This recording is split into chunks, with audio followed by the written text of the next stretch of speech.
Buenas noches. Vamos a platicar hoy acerca del tema de Hanukkah, así me pidieron, ya que se acerca la fiesta. El tema de Hanukkah es de 8 días, no es gratis que nos dieron 8 días de Hanukkah, porque parece que podemos hablar los 8 días completos de Hanukkah y no terminar, por lo menos que haya 8 días para poder platicar del tema. Es un tema bastante extenso, interesante, y hay muchos aspectos. Hoy obviamente no podemos aquí cubrir todos los aspectos de Hanukkah. Vamos a tomar una idea, y si Dios nos permite podamos las semanas siguientes hasta aquí a Hanukkah ir viendo cada vez otra cara o otro aspecto de la festividad de Hanukkah. Hanukkah le pasó algo que no le pasó a ninguna otra festividad.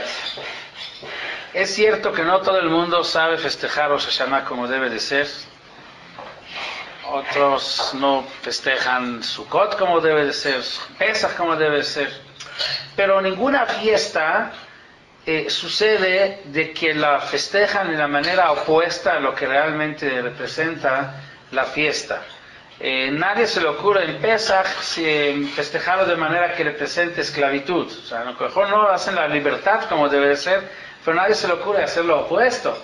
O Rosh Hashanah, que es día de Heshbon HaNefesh, nadie decide, o sea, no escuchamos que vengan la gente y que digan Rosh Hashanah vamos a mencionarlo, celebrarlo como un día de libertinaje. O sea, exactamente lo opuesto. Esto no se ha visto. O día de Purim, hacerlo como día de tristeza, día de ayuno. No vimos que la gente haga exactamente lo opuesto, lo contrario, lo que realmente representa la fiesta. Hanukkah le pasó algo, una tragedia, donde gente menciona o celebra la fiesta de manera que es exactamente opuesta a lo que realmente representa esta festividad. La fiesta fue fijada por la victoria que tuvo el espíritu de Israel sobre la cultura de los griegos. Y muchos de nosotros, lamentablemente, festejan o celebran Hanukkah cuando simbolizan precisamente la cultura de los griegos, que es lo opuesto de lo que representa nuestro espíritu o nuestra Torah. Y esto se manifiesta principalmente en el cambio que en Israel le dieron a la fiesta, que en lugar de llamarlo Hag Hanukkah lo llaman Hag Urim, o Hag Urim, así lo llaman hoy, el nombre moderno que le dieron a la festividad de Hanukkah, Hag Urim, de fiesta de las luces, Hag Urim. ¿Por qué cambiaron la fiesta? No lo hicieron ni para Purim, ni a Rosh Hashanah, ni a Sukkot. A ninguna fiesta le han cambiado el nombre original. Hanukkah, el nombre molesta, y por eso buscaron un cambio. ¿Por qué? Esa paradoja no es nada más, y lo vemos en tema de aspecto religioso. Ya no hablo ahorita de religión. Viéndolo de aspecto histórico, vamos a ver ahorita historia. Lo que le hicieron a la festividad de Hanukkah es como si, tomamos un ejemplo, una persona que toda su vida, imagínense uno que toda su vida luchó contra el cine. Para él el cine es lo peor. Hizo todo un movimiento político contra el cine. Esto fue su ideología. Muere la persona y quieren hacerle un homenaje. ¿Y de qué manera hacen homenaje a él? Hacen una película y lo presentan en los cines. O sea, eso sería una ofensa para esta persona. Habrá una chutzpah o no sé cómo llamarlo, un cinismo más grande que esto. Vamos a analizar y vamos a ver lo que está escrito, lo que dicen sus sabios acerca de Hanukkah, qué es Hanukkah, y vamos a ver de qué manera se celebra. La Gemara en Masechet Shabbat, esa es la fuente principal que tenemos acerca de Hanukkah, Masechet Shabbat Daf Chaf Bet. La Gemara dice, pregunta, ¿May Hanukkah? ¿Qué es Hanukkah? Y uno cuando lee lo que dice nuestro sabio acerca de Hanukkah, se va a dar cuenta que toda la festividad está fijada por nuestros sabios por el milagro. Lo que único que se menciona ahí es el milagro del jarrito de aceite, este jarrito que se encontró cuando entraron al Beit HaMikdash y no había aceite puro para prender la menorá, y finalmente encontraron por un medio de un milagro un jarrito pequeño de aceite que naturalmente hubiera durado un día y por un milagro duró 8 días. A pesar de que sabemos que este milagro, por más grande que sea, era casi innecesario. No hubiera pasado nada si no se hubiera encontrado este aceite, o si este aceite no hubiera alcanzado para 8 días. Lo máximo que hubiera pasado es de que para tener aceite puro tendrían que esperar el tiempo que se tarda en fabricar nuevo aceite. Y mientras hubieran prendido la menorá con aceite que no es puro, que tampoco es la cosa más grave, porque la halajá permite, cuando no hay, utilizar aceite que no está puro. La cosa grande que ocurrió aparentemente en aquella época, es la victoria que tuvieron contra los griegos en la guerra. O sea, hubo guerra y ganaron la guerra. Y esto la Gemara no lo menciona. Nuestros sabios en el Talmud, esta cosa grande, la victoria, la guerra que ganaron, no aparece nada. ¿Qué es lo que sí aparece? Este milagro pequeño, grande. El milagro es grande, pero el tema para el pueblo es pequeño. ¿Qué hubiera pasado el pueblo con aceite o sin aceite? No, o sea, en las noticias seguramente esto ocupa la última hoja del periódico. La hoja, la plana principal, primera plana menciona la guerra. Esto no se menciona en la Gemara. El aceite sí. ¿Y cuál es la forma que dice la Gemara que hay que festejar Hanukkah? Dice, son días que no se debe de hacer luto, ni espedim, ni ayunos. Y lo que sí hay que hacer es halel leodá, alabanza y agradecimiento a Dios. En general hay que saber que en Am Israel no tenemos ni una sola fiesta. Así, esto es un conocimiento general que debemos saber. No hay una sola fiesta que se ha fijado para celebrar en Am Israel por recuerdo de victorias en guerras que hemos tenido. ¿Alguien recuerda alguna festividad que se hizo por la victoria que tuvo Yael contra el Sisra? Yael Eshet Heber Akini mató a Sisra, el jefe del ejército de Hazor, que vino a atacar a Am Israel, y ella lo mató con una trampa que le hizo. Am Israel ganó la guerra. ¿Alguien sabe de alguna festividad con memoria de esto? Nadie. ¿Tenemos alguna festividad que viene a conmemorar la victoria de Gideón, que con 300 soldados ganó a los midianitas? No tenemos nada. Jonatán, el hijo de Shaul, gana a los Plishtim en una guerra. No tenemos ninguna fiesta. David mató a Goliat, hablamos la semana pasada, es algo tremendo para la historia de Am Israel, una victoria tremenda. No hay ninguna celebración. Sanjerib vino con 180,000 soldados a atacar Jerusalén, está mencionado en el Naví de manera muy amplia toda la historia, en la época de Hizkiyahu Amelech, y no tenemos ninguna, ni siquiera la gente sabe la fecha cuando ocurrieron estos grandes acontecimientos, fenómenos en la historia de Am Israel. Ninguna cosa que viene a recordar estas victorias en guerras. Todas nuestras festividades, desde el primero hasta el último, están basadas en ideas espirituales, no en victorias físicas de guerras. El día de Rosh Hashanah es un día de Din, Yom Adin, es algo espiritual, día de reflexión, donde decimos que Dios nos juzga y decide cómo va a ser nuestro año. Sukkot viene por los Anenei Kavod, las nubes que Dios mandó para proteger a Am Israel en el desierto. Purim, principalmente por Kiemu Bekiblu, porque este día Am Israel volvió a reafirmar y a aceptar de nuevo la Torah sobre ellos mismos. Pesach por la libertad espiritual que nos permitió llegar a Har Sinai finalmente y recibir la Torah. Por eso empezamos a contar a partir de Pesach los 49 días del Omer que nos conectan desde Pesach hasta Shavuot.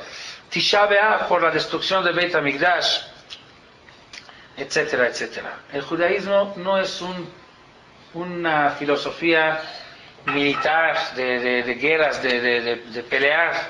Es un concepto 100% pacífico, y por eso no festejamos, no celebramos estas grandes victorias, aunque las teníamos, aunque eran motivos de fiestas, pero no los mencionamos, no los celebramos. El Yavetz, Rabbi Yaakov Ben Tzvi, se llama Rabbi Yaakov Amdin, el famoso Rabbi Yaakov Amdin, dice así sobre Hanukkah: "Vate'i reshit ma'aseh ha'aritzim le'ashbit et avodat Beit Hashem". El principal tema que hubo de conflicto con los griegos fue de que ellos lo primero que hicieron era cancelar el servicio que se hacía, que se llevaba a cabo diariamente en Beit HaMikdash. Vayasiru et hatamid be-25 lachodesh. El día 25 de Kislev fue el día donde cancelaron el Korban HaTamid, lo anularon, que no se hiciera el servicio diario en Beit HaMikdash. Vayitnu ala mizbeach, pusieron sobre el altar Etzelem Júpiter, tomaron la imagen, una estatua de Júpiter, que era su ídolo, y esto lo pusieron en mero Mizbeach dentro de Beit HaMikdash.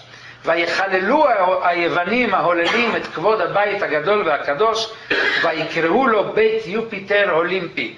O sea, cambiaron hasta el nombre de Beit HaMikdash, lo profanaron, le llamaron la casa de Júpiter, el dios de las Olimpiadas, del Olimpo.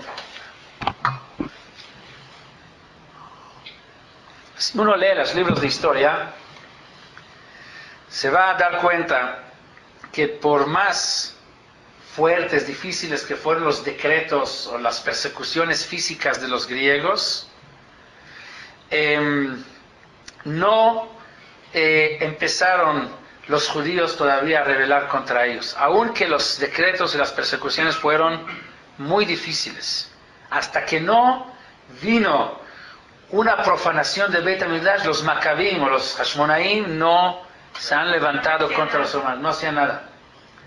O sea, las persecuciones físicas podían soportar y aguantar, como quien dice que cuando viene la ola hay que agachar la cabeza y dejar que pase la ola y salir del otro lado. Así Israel ha hecho en muchas ocasiones a lo largo de su historia. Cuando empezó toda la revolución de los Hashmonaim contra los griegos, cuando empezaron a tocar la parte espiritual, cuando la guerra se convirtió en una guerra espiritual, guerra de culturas, donde querían cancelar y hacer que se oprimir nuestra esencia espiritual, no permitir a que cumplamos los mitzvot, no permitir a que Am Yisrael siga con su tradición.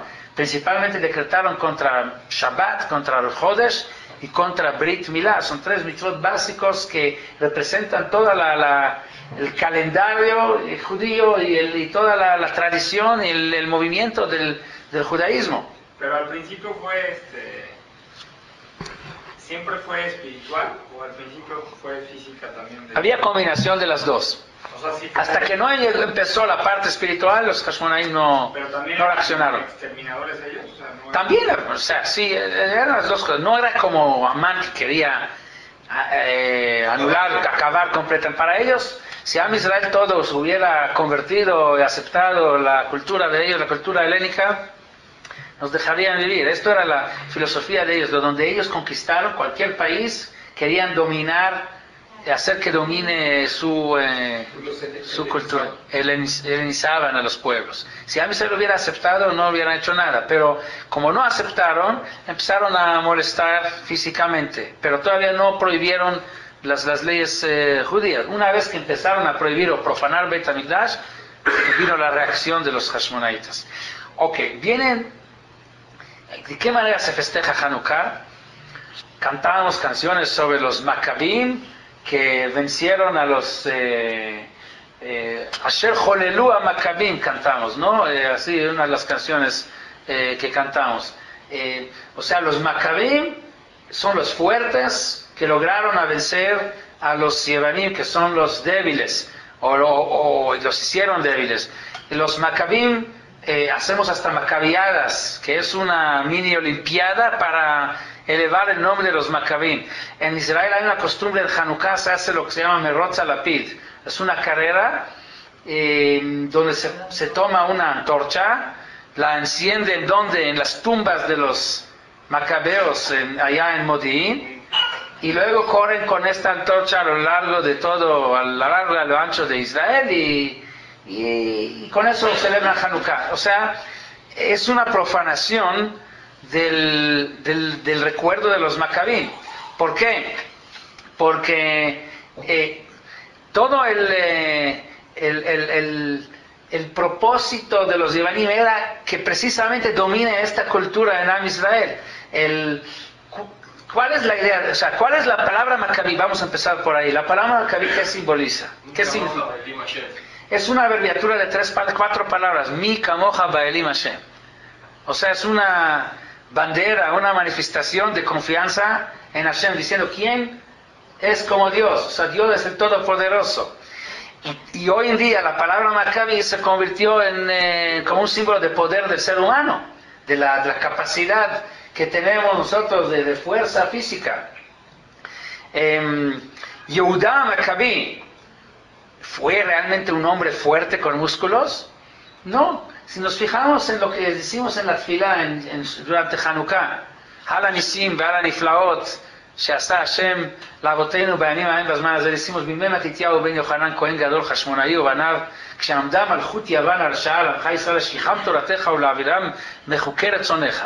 Cuando ellos vinieron a להשכיח תורתך, o sea, hacer olvidar la Torah, hacer que ya no cumplan con las leyes, los estatutos de Dios, אתה ברחמך הרבים, tú con tu misericordia, עמדת להם בעת צרתם, רבת את ריבם, דנת את דינם, נקמת את נקמתם, Masarta Giborim Beachrashim, o sea, los fuertes que eran los Yevanim, los entregaste en manos de Halashim. Yehudá Maccabí era débil. Y los dos Maccabim y Hashonaim no eran nada fuertes. Rabim Beyad Meatim, eran pocos contra muchos. Reshaim Beyad Tzadikim, eran tzadikim, eran pocos, eran débiles. Y el milagro es de que Dios hizo que se entregaran los Yevanim en manos de ellos. Pero tomar la palabra Maccabí o Yehudá Maccabí como un símbolo de fuerza física es exactamente al revés, lo opuesto de lo que es la realidad. Es como darle una cachetada a los que utilizar a ellos como símbolo de fuerza física.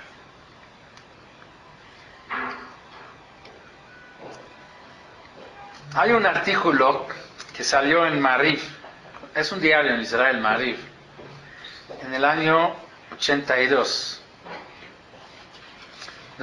Bueno, es un poco largo, pero vale la pena leerlo. Lo tengo aquí. Con el título El niño tiene razón, así dice el título. Dice así: camino yo en uno de los días de Hanukkah en la calle y encuentro a mi amigo de la época de la universidad y me presenta a su hijo y me dice con orgullo: este hijo me está haciendo muchos problemas. ¿Cuáles son los problemas que me está haciendo mi hijo? Viene de la escuela víspera de Hanukkah y me pregunta: ¿los Maccabim eran religiosos? Mi amigo es un joven inteligente y él entiende que está en un problema y trata de salir del tema poniendo una capa de humo para esconder y confundir, y dice: entonces todavía no existió el tema de religiosos y no religiosos. Entonces le pregunta: entonces ¿por qué Matitiahu mató a aquella persona que quiso sacrificar un cerdo? Nosotros no comemos le llaman Israel steak lavan, o sea, carne blanca. No es lo mismo, dice el padre. Sí es lo mismo. Cuando nosotros comíamos en aquel restaurante, escuché que están hablando sobre el cerdo. Y tú y mamá lo llaman la carne blanca porque tienen vergüenza. Es que los niños tienen ojos y tienen mucha inteligencia. Bueno, está bien, los Maccabim eran religiosos, rinde el papá. Entonces, si tú estuvieras en su tiempo, ¿hubieras peleado contra ellos? Así le pregunta el hijo al papá. Dice el papá: no, porque eran judíos. Pero como yo te conozco, tú no hubieras juntado con ellos. Bueno, no puedo ser lo que hubiera hecho si yo hubiera existido en aquel tiempo. Tal vez sería yo otra persona. Entonces vamos a hablar ahora sobre el tema: ¿por qué festejamos la victoria de los religiosos? Bueno, le contesta el padre: porque era una victoria general, nacional, no solo de los religiosos. El hijo ríe, parece que él se preparó muy bien, y le dice así. Entonces, ¿por qué está escrito sobre el Sevivón Nes Gadol Ayapo? Esto no está refiriéndose al milagro del aceite. No fue esto en la inauguración del Beit HaMikdash. ¿Y qué hacían en el Beit HaMikdash? No es que lo utilizaron para rezar. Les dije, mi amigo sabía desde un principio que está en un problema. Él es inteligente, el niño es inteligente más que él, y él sabe que el niño tiene razón y no tiene forma de salir de esto. Y él le dice, tienes razón, no somos consistentes. Él mira al hijo en una... el hijo lo está mirando en una cara de un educador y le dice, bueno, entonces ya llegó el tiempo para que empecemos a ser consistentes. Bueno, también tienes razón, dice el padre, y entiende que ya perdió la batalla con el hijo. O cerdo o Hanukkah. Las dos cosas no pueden caminar juntos. No con un niño que tiene por lo menos ojos en la cabeza, pero sí con grandes que sus ojos están tapados y ellos sí pueden al mismo tiempo festejar Hanukkah y comer el cerdo. Ignoran la realidad de que la guerra de los Maccabim era una guerra religiosa del judaísmo contra el helenismo.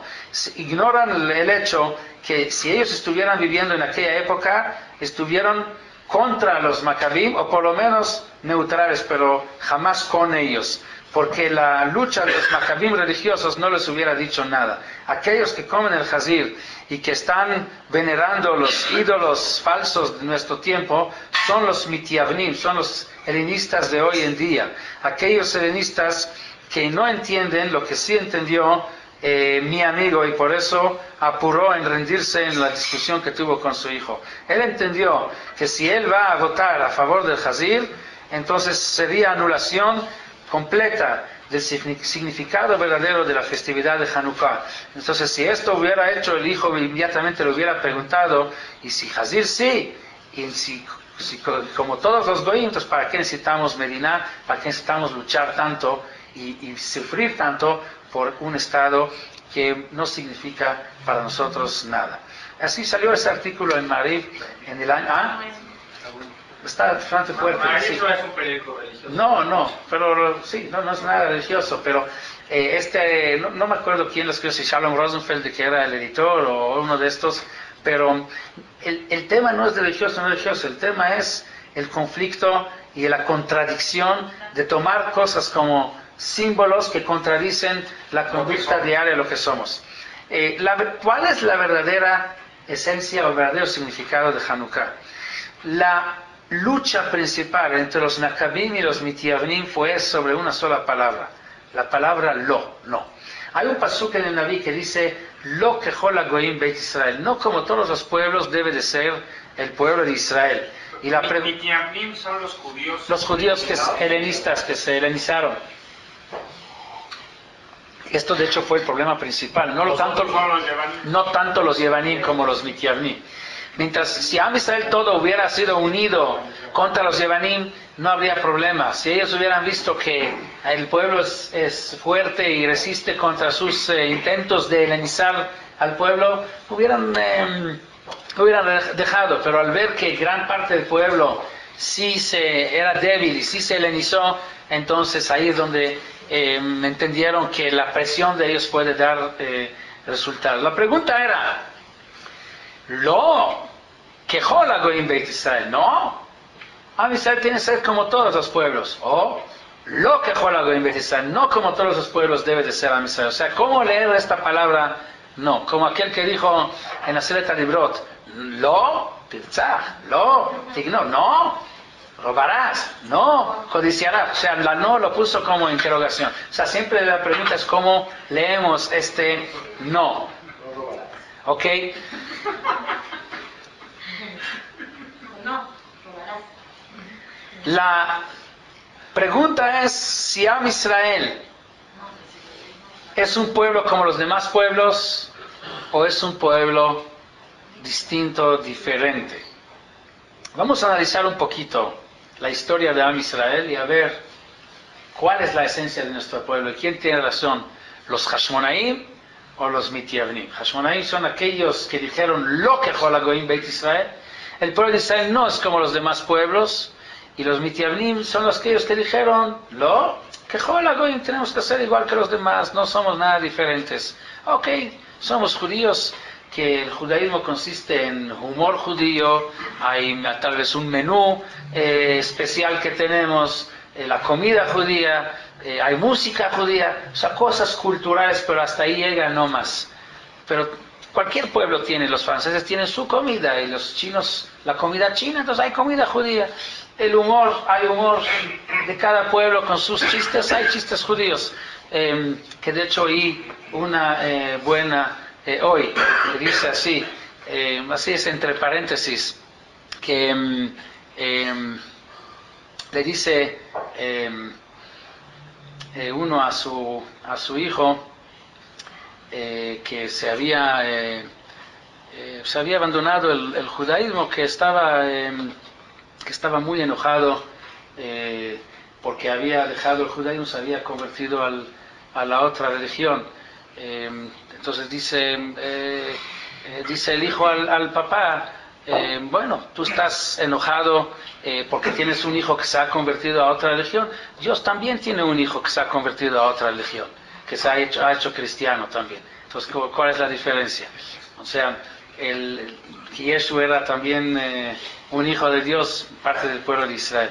¿De dónde viene la palabra Hashmonai? Ahorita vamos a llegar a eso. Esto viene después. Un momento, paciencia. ¿Cuándo fue la primera fiesta de Hanukkah? ¿Hanukkah qué significa? Hanukkah es inauguración. Jinuj, educación, y Hanukkah, inauguración. Las dos cosas de alguna manera tienen relación también. Primera Hanukkah, primera inauguración fue Hanukkah Tamizbeach, cuando el segundo año después de haber salido de Eretz Mitzrayim, en el mero día de Rosh Chodesh Nisan, era el octavo día después de haber entrenado a los Kohanim, se llama Yom HaShmini. Hay una Parashat Shmini, que habla del octavo día del entrenamiento de los Kohanim. Ahí se inauguró el Mizbeach. El segundo Hanukkah fue cuando se inauguró el Mishkan completo, en el Beit HaMikdash. La inauguración del Beit HaMikdash de Shlomo fue el día 28, el día 28 del octavo año después de haber construido el Beit HaMikdash. El tercer Hanukkah fue cuando se inauguró el segundo Beit HaMikdash, fue en el año 3408 desde la creación del universo. Y el cuarto Hanukkah fue la reinauguración que hicieron los Hashmonaim del Beit HaMikdash después de haberlo purificado, que fue en el año 3648 desde la creación del mundo. Hoy estamos en 5765, esto fue 3648. Si nos damos cuenta, todos los Hanukkot tenían relación con el número 8. ¿Sí? El primera inauguración del Mizbeach, Bayom HaShmini, hay una Parashat Shmini, el octavo día. El día 28 fue en el día octavo del Miluim. El segundo Hanukkah del primer Beit HaMikdash, el año octavo después de que Shlomo empezó a construir el Beit HaMikdash. El tercero en el año 3408. El cuarto 3648, después de con 8 días de milagro de las velas. Todos los Hanukkot tenían que ver con el número 8. La Hanukkah que corresponde a los Hashmonaim, esa Hanukkah que festejamos, está completamente girando alrededor del número 8. Los mismos Hashmonaim preguntaron cuál es el nombre Hashmonaim. Hashmonaim viene de la palabra Shmone, Hashmonaim, de la palabra Shmone, número 8. Utilizaron Shemen. Shemen es de la palabra Shmone, es del número 8. Que estaba sellado este jarrito de aceite con el sello de Cohen Gadol, que utiliza 8 begadim, 8 prendas, su vestimenta, incluye su vestimenta. Las velas se prendieron durante 8 días y así también festejamos Hanukkah por 8 días. ¿Qué significa el número 8? El número 8 vemos que es un número dominante en todo ese tema de Hanukkah. Sobrenatural, ¿no? Vamos a hacer un recorrido rápido de la numeración según la Kabbalah, según nuestros sabios. El número 1 representa Dios. Akadosh Baruch Hu Echad, Shema Yisrael Hashem Elokeinu Hashem Echad. Número 2 representa la Bejirá que tenemos. Dios aquí nos pone dos caminos. Renatati lefaneja Etahaim, Etatov, Amavet, Etarat. Los dos caminos que Dios nos pone, que incluyen verdad y mentira, bien y mal, luz y oscuridad. Eso es el número 2. 3. Sí. Todas las dos opciones que existen en este mundo que nos permiten en este mundo tener libre albedrío. El 3 es el tripié que sobre ello está construido todo el mundo. Al Shoshat Varim, a Olam Omed, a la Torah, Bodak, Milut Hasadim, o a la Emet, a la Din, a la Shalom. Tenemos 3 patriarcas, que es la base, el tripié que sobre ello se construye, se forma el pueblo de Israel. 4 representa el Galut, el Pizur, la dispersión. Tenemos los 4 puntos cardinales, y el 5 representa la Geulá, que viene después del Galut, o sea, la unión después de la dispersión. Por eso viene Ei, 5 es Ei, es como Dalet y un punto en el medio, que es el punto de unión de los 4 puntos cardinales. 6 es el número, creo que hablamos ya en la vez pasada o en alguna de las ocasiones. 6 representa la materia en sí.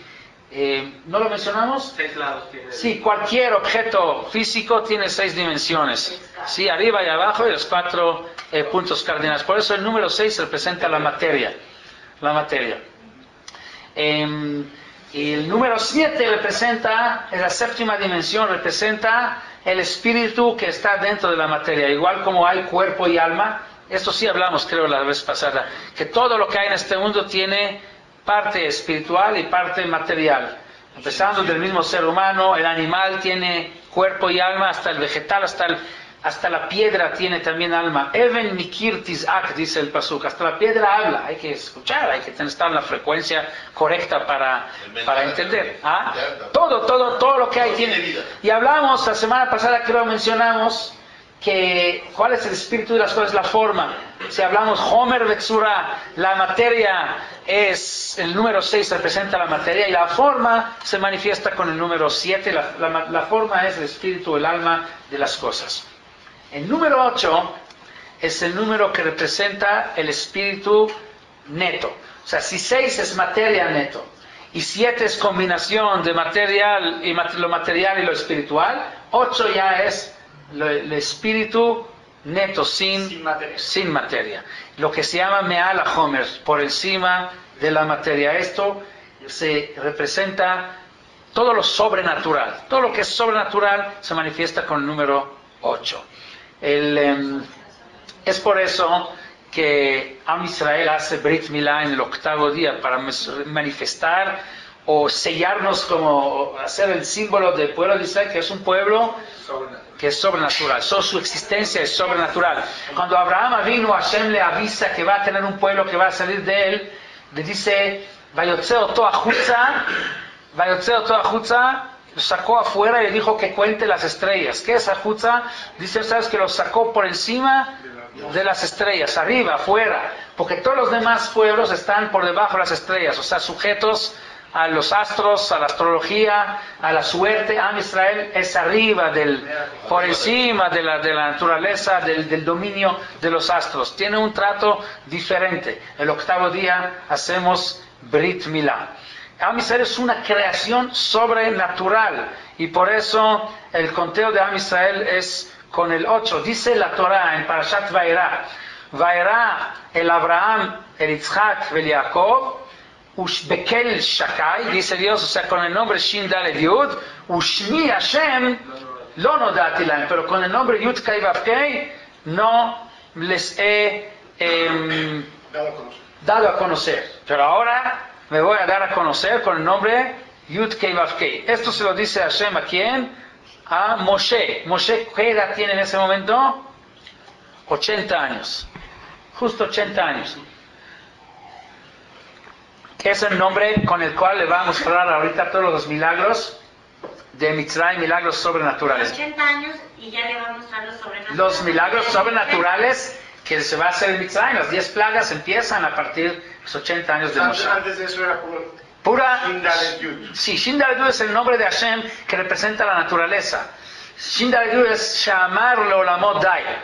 O sea, ¿qué es llamar la maldad? Dios creó en 6 días y puso límites, hasta aquí se extiende el mundo y a partir de ahora el mundo va a funcionar bajo reglas de naturaleza, no porque existe naturaleza por sí sola, sino por órdenes de Dios, pero por órdenes de Dios funciona o se maneja en forma que se puede explicar con causa y efecto. Lo que es Shaddai, lo que se pone en el... Llamarlo la maldad, sí, que puede ser buena mezuzá, sí. Pero Yud-Kei Vav-Kei es el nombre que representa el manejo sobrenatural.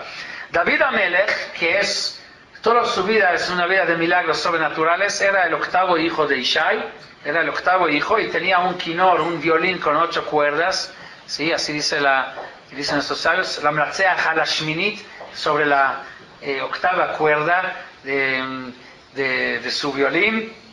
Y tenemos el Teilim Perek Yutet, es un capítulo que tiene 8 versículos, que 7 hablan del mundo natural y el 8º habla de Torat Hashem Temimah, de la 19. Y en Teilim Kuf Yutet, conocen que Kuf Yutet, que va con orden alfabético, ¿verdad? ¿Cómo está funcionando? Tiene los 22 letras del Aleph Bet, cada uno 8 psukim, 8 versículos para cada una de las letras, y todo habla acerca de la alabanza de la Torah y del manejo de Dios en este mundo, pero todos con 8 versículos.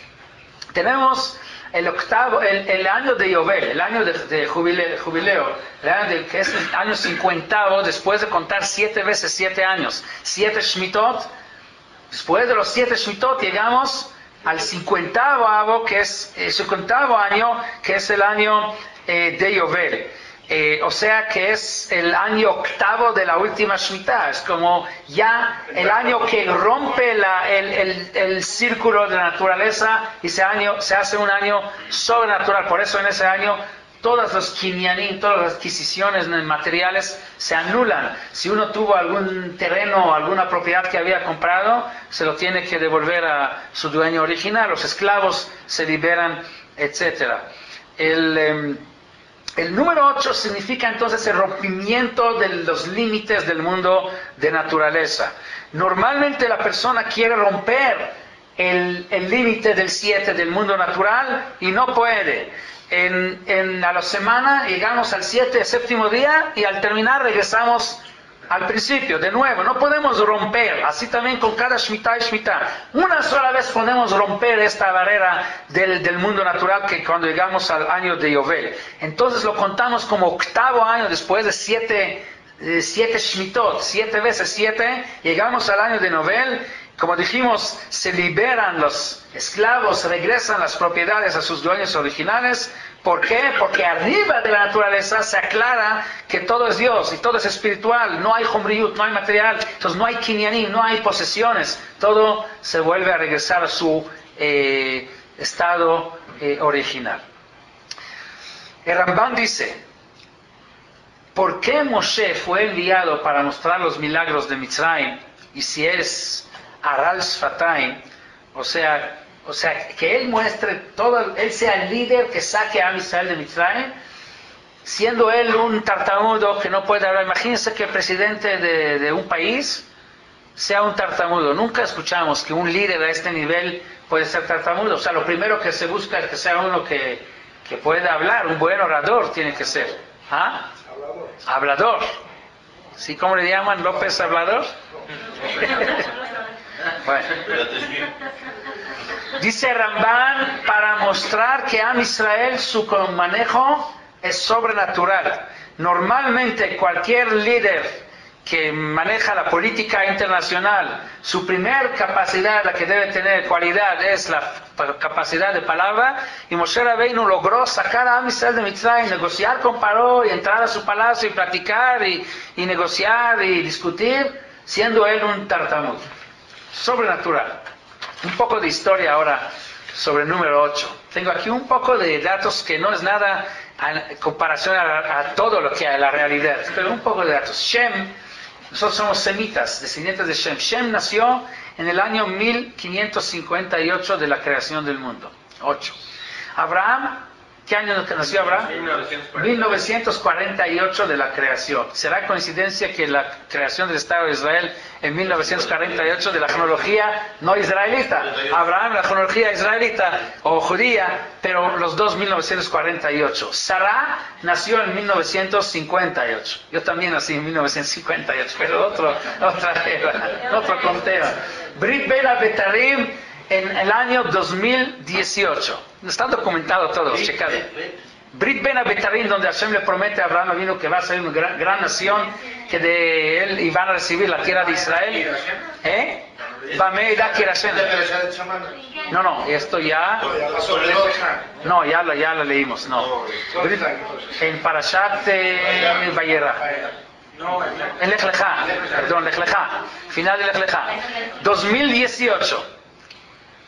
Yitzhak Avinu nació en 2048, Jacob en 2108, Moshe Rabbeinu 2368, Am Israel llegó a Mitzrayim en 2238, salieron de Mitzrayim 2448 y en este mismo año recibieron la Torah, 2448, entraron a Israel 40 años después, o sea, en 2488, ahora doble 8.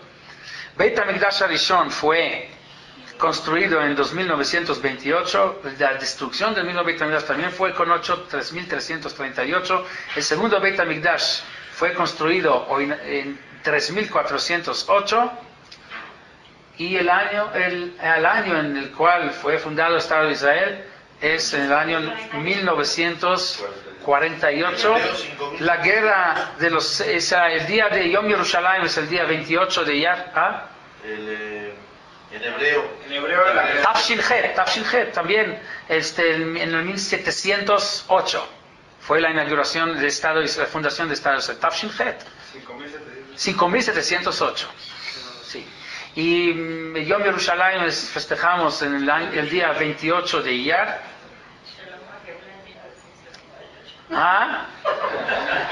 Todo alrededor del número 8.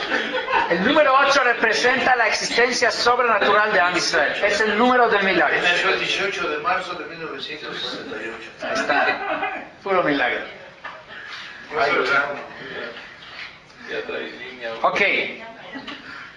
¿Cuál es la discusión entre el helenismo, Yaván, y el judaísmo? Todo está girando alrededor de este tema. ¿Existe lo sobrenatural o el mundo está limitado, manejado, guiado exclusivamente por la naturaleza? Y esto hace una diferencia, es toda la diferencia del mundo.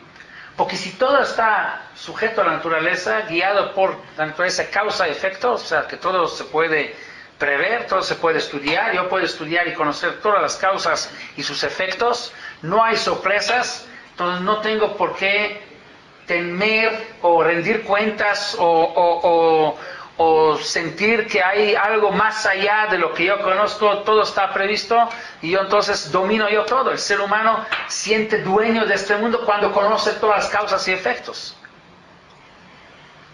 O que hay algo que va más allá de lo que nosotros vemos, que por más que nosotros vemos causa y efecto, no es más que algo que está arriba de todo esto, que ordena que esto suceda y él en cualquier momento puede también cambiar esto, así que tenemos que estar sujetos a él. Si hay lo sobrenatural existe, quiere decir que lo que domina no es la naturaleza, porque en un mundo de pura naturaleza no puede existir nada sobrenatural. ¿De dónde surge lo sobrenatural si las leyes de la naturaleza no han cambiado? Todo está supervisado, todo está sujeto a la misma causa, debe de traer siempre el mismo efecto. No puede ser que de repente cambie y una causa traiga a otra, si ya no es causa y efecto. Vamos a profundizar un poco en ese tema. Daniel Anabí cuenta en el libro de Daniel, hay un cuento, una historia sobre Nebuchadnezzar, el rey de Babel, que él tuvo un sueño donde en el sueño vio una estatua. Esta estatua tenía cabeza de oro, cuello y brazos de plata, luego pecho de cobre y la parte inferior del cuerpo era de fierro. Y Daniel interpreta ese sueño, nadie pudo interpretar, Daniel interpretó el sueño.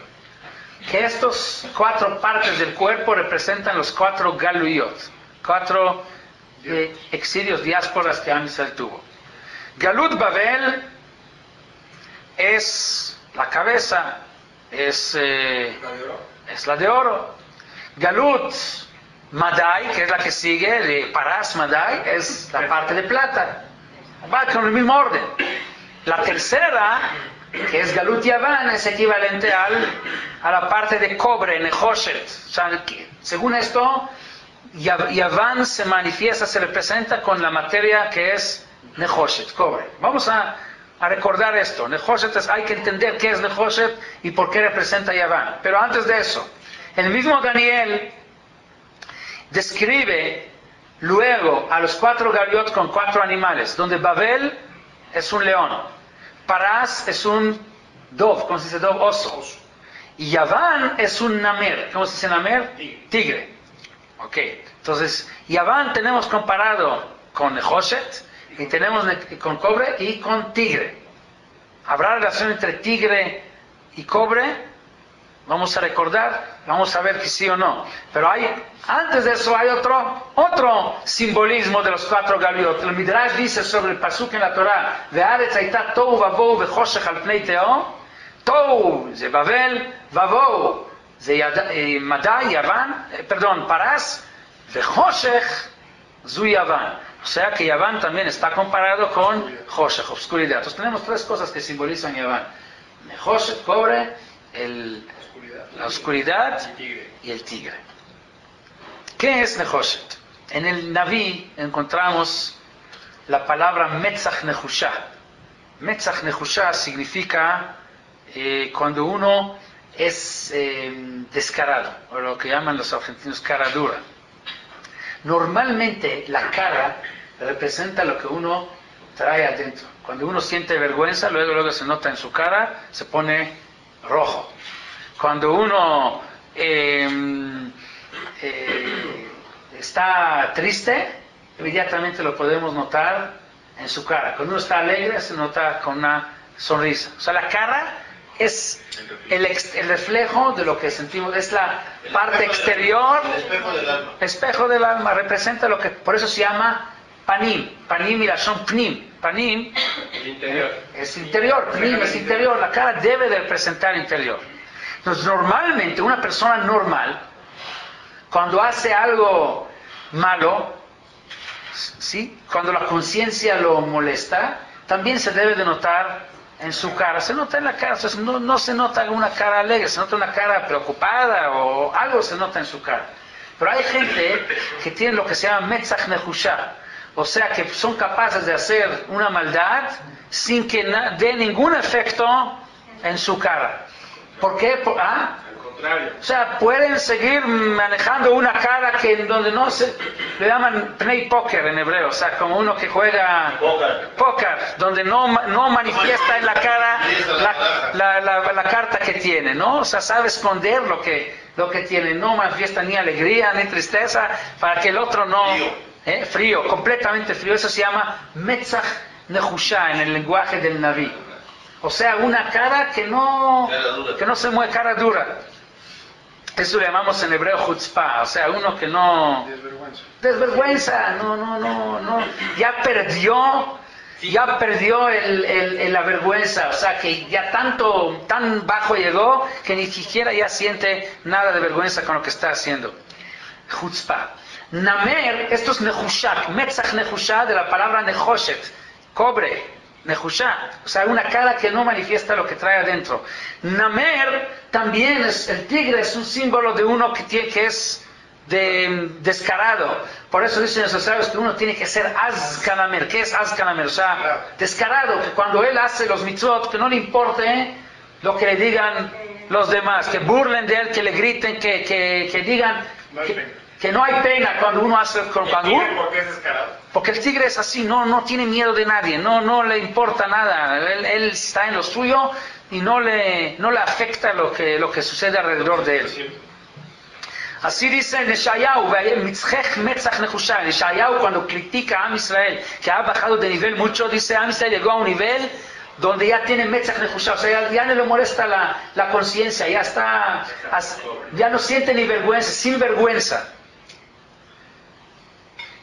El cobre tiene esa naturaleza. El cobre, por un lado, se ve duro como metal, como fierro, pero por otro lado, la realidad no es así. Por eso dicen, ya sacó el cobre. Eso dicen en español, no O sea, sabía. cuando, cuando de repente se dan cuenta que es una mala persona, por ejemplo, que dicen, O sea, el cobre es una materia que engaña. Parece como metal, como fuerte, realmente no lo es.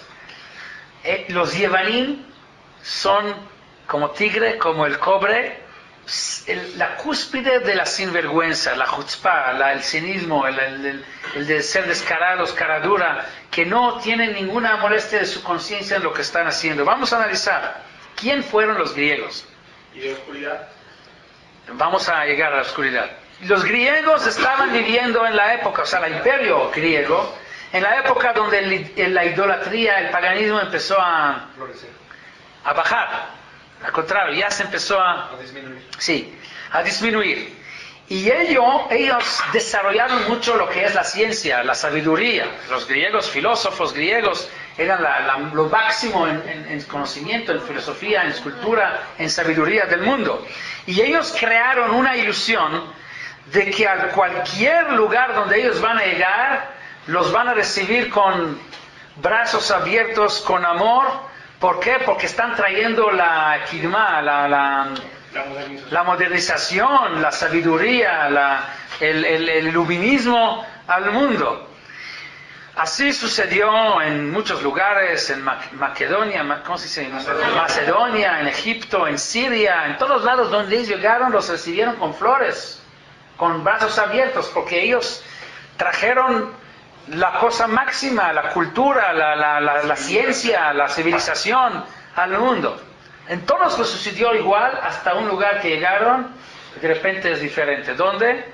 En Eretz Israel. Ahí cuando llegaron a Eretz Israel, donde ellos aparentemente traen favor, hacen favor a la gente, traen la civilización, traen la ciencia, traen la filosofía, la sabiduría. Y de repente aquí no los alaban tanto, no los reciben con flores, no los reciben con brazos abiertos. Ahí encontraron a los sabios de Israel que dijeron, sí, parece interesante lo que ustedes dicen, Aristóteles, Sófocles, Sócrates, muy interesante su filosofía, pero lo nuestro vale un poco más. No nos impresiona, no nos quita sueño la filosofía y la sabiduría de ustedes. Cuando mucho puede ser esto como un medio de apoyo para entender mejor nuestra Torah. A veces nuestros sabios utilizan, Rambam cita Aristóteles. Nuestros sabios en muchas ocasiones citan Platón, citan Sócrates, citan Aristóteles, pero no más como un apoyo, como un vehículo para entender mejor lo que dice la Torah. Pero que esto sea la esencia de nosotros, ¿quiénes son ellos que nos van a enseñar sabiduría? No se emocionaron demasiado nuestros jajamim de la jochma de ellos. Toda la ciencia de la astronomía está comprimida en 3 palabras de la Torah. Cuando la Torah dice en Parashat Noach, en Parashat Bereshit, perdón, cuando Dios cuelga las luminarias en el cielo, ve'ayu leotot lemoadim leyamim uleshanim, que las luminarias serán para marcar el tiempo, para los días y los años y para nuestras festividades. Ahí está toda la astronomía. ¿Quieres ver cómo está incluido ahí? Habla Gemara, donde habla acerca de Ilhot Kiddush HaChodesh. Luego habla Maimónides en Ilhot Kiddush HaChodesh, hasta Hazon Ish en nuestra época, y verás que uno tiene que estudiar en la universidad a lo mejor toda la vida para poder entender lo que hablan ellos en astronomía, para entender el Ilhot Kiddush HaChodesh. ¿Ah? Masechet Rosh Hashanah, claro. Entonces ellos nos vengan a enseñar ciencia de astronomía. Cuentan nuestros sabios, dice la Gemara, que Rabbi Yeshua ben Hanania, uno de los grandes sabios de la época de los Tanaim, él tenía muchas discusiones con los griegos, cuando ellos querían mostrar su inteligencia, su sabiduría, su ciencia, y él siempre les mostraba que todo lo que ellos saben después de un trabajo tremendo en sus universidades o en escuelas o investigaciones científicas, nosotros en la Torah ya lo tenemos desde hace muchísimo tiempo ya lo tenemos. Entonces, una de estas ocasiones llegó a Atenas y le preguntaron cuánto tiempo tarda la serpiente en su embarazo.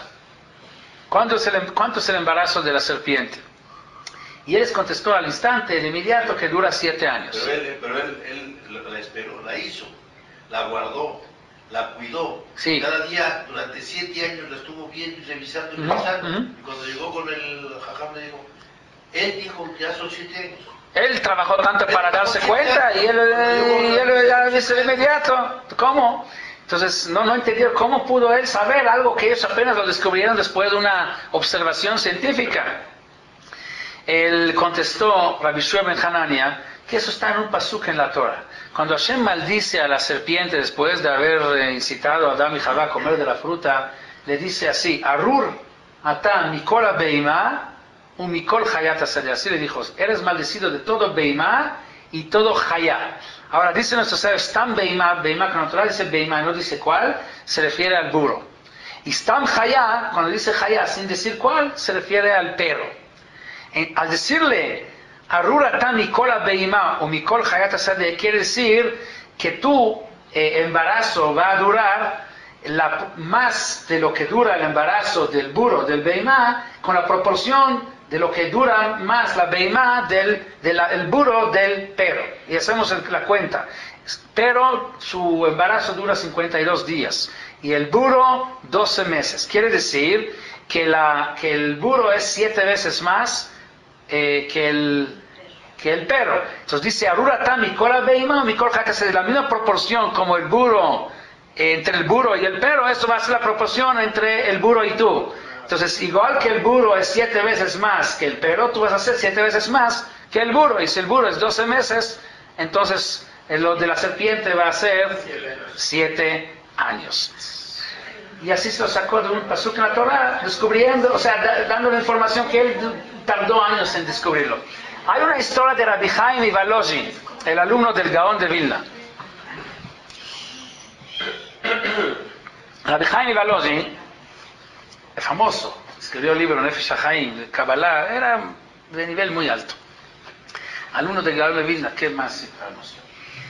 Entonces su época era la época que había lo que se llama el movimiento, el viento del iluminismo en Amis, que entró a Israel, era la época del cambio, donde el mundo ha cambiado de las creencias primitivas a la época de donde se iluminó el mundo con ciencia. Se abrieron universidades, dejaron de creer en supersticiones, empezaron a entender que todo debe de ser entendido, lógico. Y esto ha afectado mucho al pueblo de Israel. O sea, de hecho muchas religiones han sido afectadas por eso, y obviamente afectó también las creencias de muchos Yehudim, porque nosotros creemos en el manejo de Hashem, en milagros, y de repente el iluminismo dice que todo tiene su explicación, todo tiene su lógica. Entonces muchos Yehudim dejaron de estudiar Torah y empezaron a estudiar ciencia. Entonces esto era la época del Chaim Volozhin. Esto creó un conflicto bastante fuerte entre los iluministas o los líderes de ese movimiento y los Jajamim o los Rabanim, que estaban enseñando que la Torah es La ilustración. hace 200 años aproximadamente. La ilustración, sí. 1789. Bueno, por ahí, por eso, unos 200 años y fracción. Entonces, Rabbi Chaim Volozhin era uno de los grandes líderes del movimiento ortodoxo contra el movimiento reformista o iluminista. Entonces, decidieron los grandes líderes del movimiento iluminista hacer una trampa a Rabbi Chaim Volozhin para mostrar el hecho que los ortodoxos, los tradicionalistas, son primitivos. Entonces, ¿cómo lo planearon hacer? Tomaron unos profesores de la universidad judíos que acaban de encontrar o descubrir una nueva cosa de ciencia, la última palabra de ciencia, lo que tardaron años en investigar. Decidieron hacer un evento muy grande a nivel de toda la comunidad judía de la región, invitar a todos, religiosos y no religiosos, también invitar a Rabbi Chaim Volozhin como líder de la parte religiosa, presentar el tema en la mesa y preguntar qué opina la gente. Y al mostrar que Rabbi Chaim Volozhin, siendo él el líder no sabrá, obviamente no va a saber nada del tema, pues imagínense que le llamamos al gran jajam, no sé, a Rab Eliashiv, a que opine sobre la última palabra de la computadora, ¿no? De los últimos inventos de Microsoft, ¿no? Pues ¿cómo va a saber platicar o decir sobre esto? Entonces mostrar que es primitivo y nosotros somos avanzados y así convencer a la gente de que nosotros tenemos la razón. Esto fue el plan, le mandaron invitación a todo el mundo, le llegó la invitación a Jaime Valozhin. Él era muy inteligente, entendió, o sea, cuando invitan a un evento a nivel de toda la comunidad, con los no religiosos, como que no le gustó, dijo, seguramente aquí hay algo que quieren lograr, pero él decidió ir. Dijo, si no voy, peor, porque van a decir, no, él tiene miedo de enfrentar. Entonces no fue, no le dio miedo. Dijo, él era de veras un gaón de máximo nivel que podemos pensar. Bueno, llega el momento donde presentan el tema de ciencia, pura ciencia. Y resulta que él apenas presenta el tema y empieza a hablar del tema como si él es un profesor de física nuclear en la universidad de toda la vida, o sea, hablando, nadando como que uno que nada en el mar. ¿Sí? Quedan sorprendidos. ¿Cómo? Pues si esto es la última palabra de ciencia, del invento, yo que sé, de la física, de las galaxias, y el Señor sabe de todo. ¿Cómo? Entonces él les dijo, les voy a explicar, les voy a dar un mashal para que entiendan bien. Hay un pasuk en Mishlei, lo cantamos cada viernes en la noche dentro del capítulo de Eshet Chayil Mimtza, donde dice ahí, Sadin astava timkor, vachagor natna laknani. O sea, cuando se alaba a la mujer virtuosa, Shlomo HaMelech dice, una de las cosas que hace la mujer virtuosa, entre otras, es Sadin asta. Sadin es una ropa o tela o lo que sea, sábana en traducción literal, pero se refiere a ella, la mujer virtuosa, aquella que ayuda a su esposo. ¿De qué manera?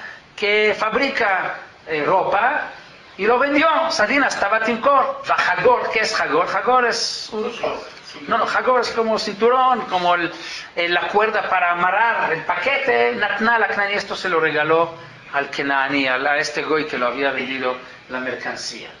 Entonces, ¿por qué el Sadin Timkor vendió y el Hagor Natna lo regaló? ¿Por qué? Entonces le voy a dar un mashal. Había uno de los pueblitos, habían dos comerciantes. Uno era muy grande, tenía un almacén grande donde tenía toda clase de mercancía.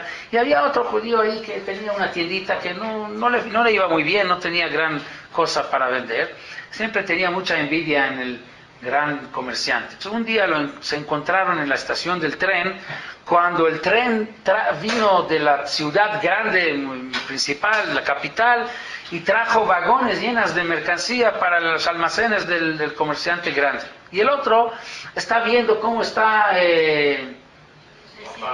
recibiendo, bajando la mercancía, de toda clase de mercancía, y entonces tanta envidia que empezó a preguntar, oye, ¿dónde compraste esto? ¿Cuándo pagaste? Y el otro no le importaba de contestarle con paciencia, le dijo, esto lo compré allá y pagué tanto, esto compré aquí, o sea, todo en la misma ciudad allá, hay un mayorista que vende mercancía y le comentó cuánto pagaba para cada cosa. Finalmente le preguntó, oye, ¿y las cajas de cartón estos enormes con las cuales vienen empacada toda la mercancía, cuánto pagaste para esto? Dice, esto la verdad no pagué, ahí en el mismo lugar, mismo negocio donde me vendieron, me empacaron todo. Entonces le ocurrió a este comerciante diciendo, hay un buen negocio aquí, ¿por qué no voy allá como las cajas de cartón no cobran? Pues voy a traer cajas de cartón y se las voy a vender aquí. Entonces va a la ciudad, va a tal negocio donde hay muchas cajas de cartón, empieza a llevar y sale. Lo paran en la puerta, dicen, ¿a dónde vas? Dice, ¿cómo que a dónde voy? A mí me dijo fulano que esto es gratis. Dicen, es gratis cuando uno compra mercancía, pues lo empacamos. Pues tú quieres material para empacar, pues hay negocios que venden cajas de cartón, esto cuesta. Dijo Rab Chaim Valozhin, es lo mismo lo que sucede con aquella mujer. Sadin es la mercancía, es la ropa que hizo ella, esto se vende, pero Hagor es el material para empacar. Natna, esto viene ya de paso, gratis, incluido.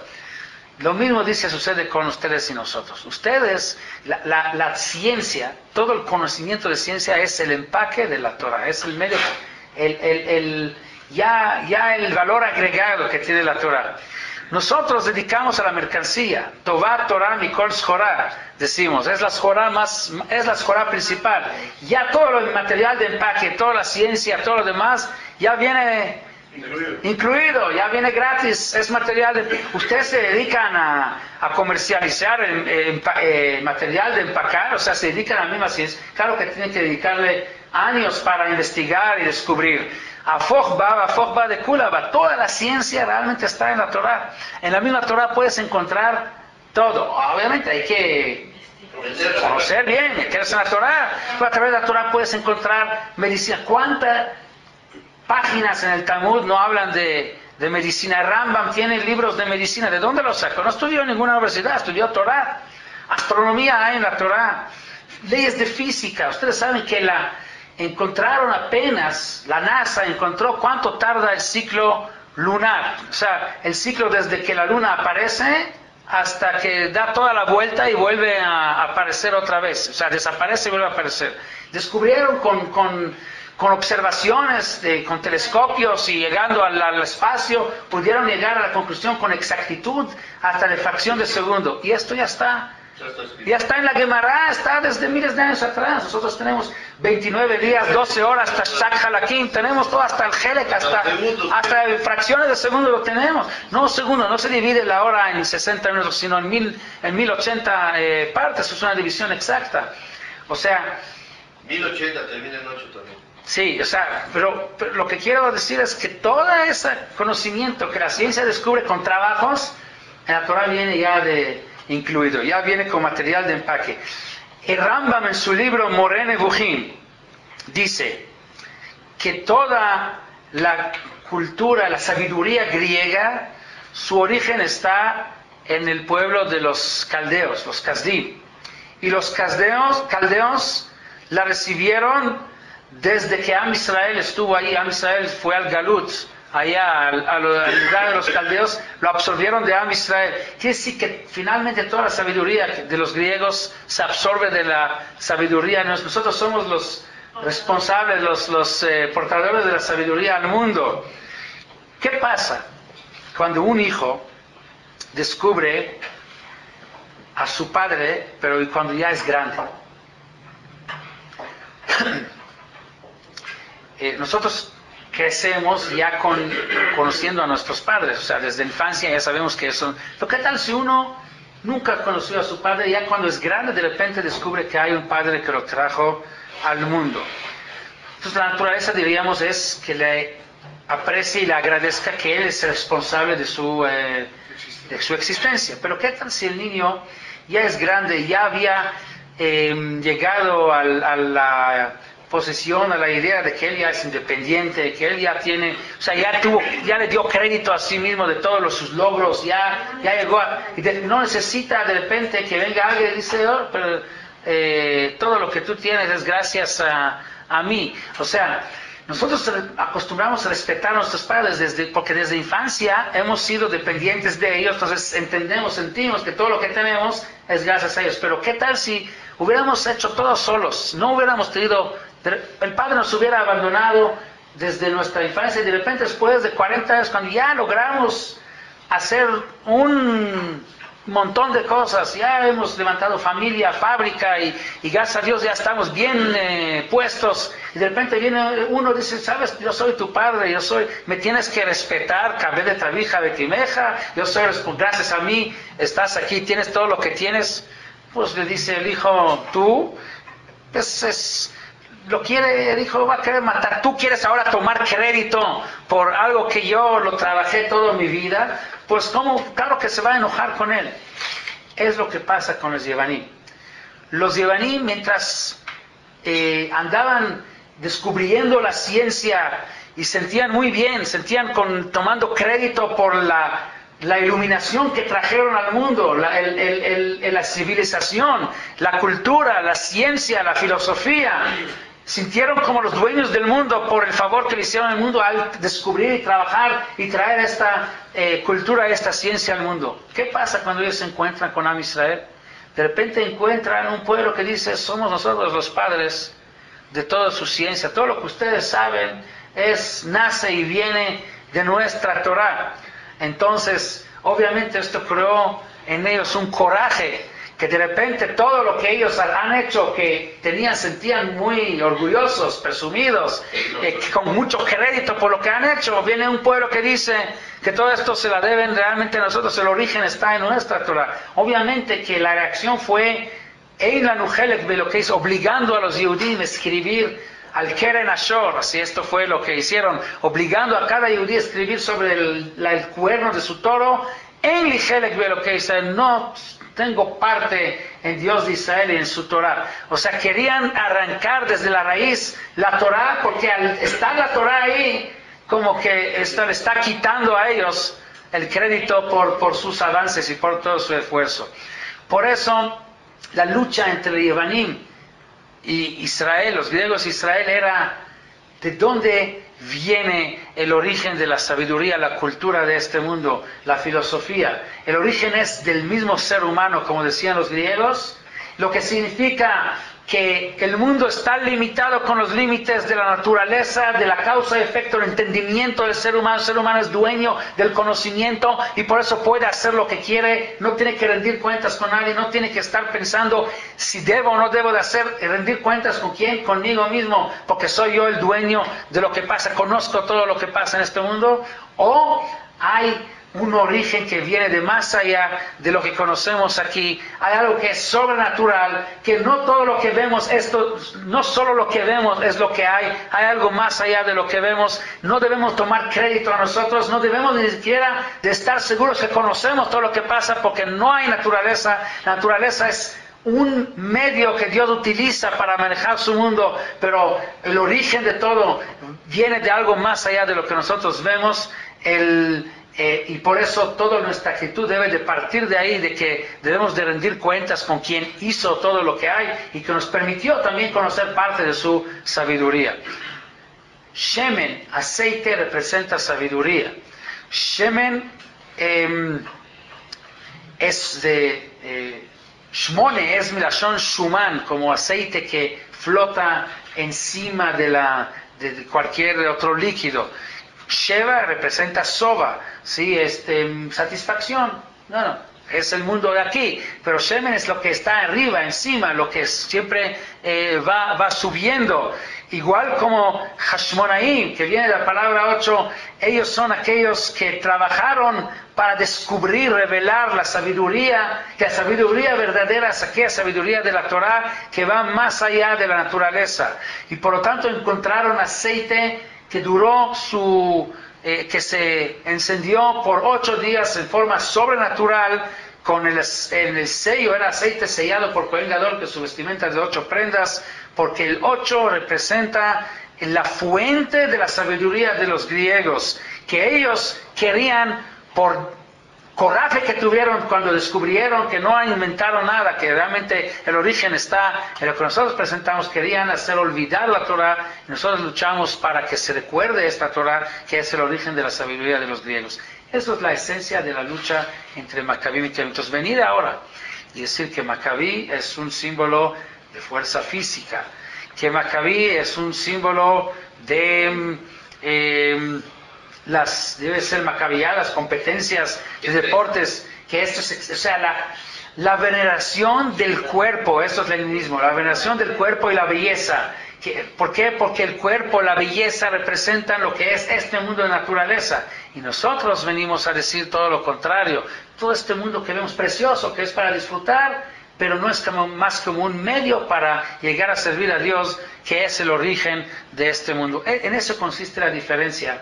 Y esto es lo que hay que saber en estos días de Hanukkah.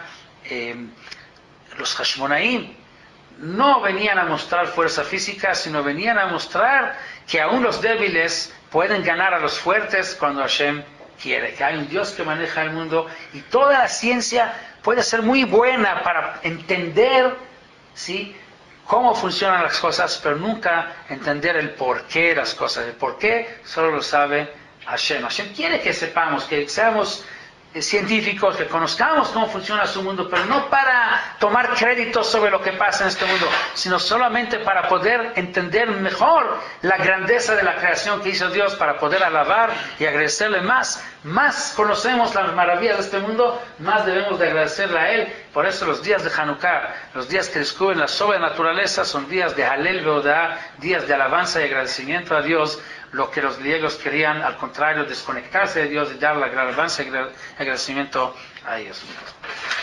Hasta aquí hoy, continuaremos la semana que entra.